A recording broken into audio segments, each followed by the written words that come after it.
አዲዮስ የኢራን አውቲ ደገመው። በፍጥነት የያዛችሁን ስራ ቆማችሁ መደበቂያ ስፍራዎች ግቡ። የተሰማው በእስራኤል ዋና ከተማ ነው። ሰላማችሁ ይብዛው ዲያራዳ ዴይሊ ቤተሰቦች፣ እነዚህን ጉዳዮች ይዘናል። አዲስ የምትቀላቀሉን ሰብስክራይብ ማድረግ እንዳይረሳ። ወደ ትንታኔው አመራን። ቀይ ባህር ላይ ከኃያሉ የአሜሪካ አጋሮች ጦር ጋር ለወራት ሲፋረም የቆየው ሀውቲ የእስራኤልን ዓለም አቀፍ አየር ማረፊያ ኢላማ ያደረገ የሚሳኤል ጥቃት በ48 ሰዓት ውስጥ ለሁለተኛ ጊዜ መፈጸሙ በሰበር ተዘግቧል። በፍጥነት ስራችሁን አቁማችሁ መደበቂያ ግቡ። የተሰማው በእስራኤል ዋና ከተማ ነው። የሀውቲ ወታደራዊ ቃል አቀባይ ያህያ ሳሬ በሰጡት ሰበር መግለጫ የእስራኤል ዋና ከተማ ቴል አቪቭ የሚገኘው ቤንጎሪዮን ዓለም አቀፍ አየር ማረፊያ ኢላማ ያደረገ የተራቀቀ የቦለስቲክ ሚሳኤል ጥቃት ፈጽመናል ብለዋል።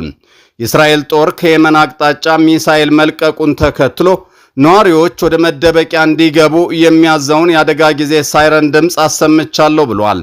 ሚሳኤሉ በአየር መቃወሚያ ተጠልፏል ሲል ያከለው የእስራኤል መከላከያ ኃይል መግለጫ ሀውቲ አንድ ያልታሰበ ጥቃት በሞከረ ቁጥር እኛ በ7 እጥፍ ዋጋ የሚያስከፍል ሞት ማድረሳችንን እንቀጥላለን ሲል ለከባድ የበቀል ጥቃት ዝቷል።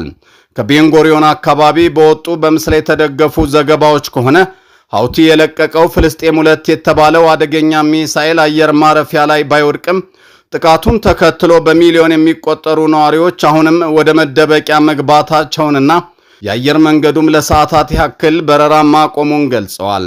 እስራኤል ሀውቲ ወደ ቤንጎሪዮን ሚሳኤል በለቀቀ ቁጥር በረራዎች ሲስተጓጎሉ በሚሊዮን ዶላር ኪሳራ እያደረሰባት ይገኛል። ጥቃቱ ታሳቢነቱ በጋዛ ለሚሞቱትና ለሚሰቃዩ ፍልስጤማውያን ይሁን ያለው የሀውቲ መግለጫ እስራኤል ከየመን ከሚለቀቁት ሚሳኤሎችና ድሮኖች ከስጋቱ የሰላም እንቅልፍ የምታገኘው ጋዛን ለቃ ስትወጣ ነው ሲል በአቋሙ መጽናቱን አሳውቋል።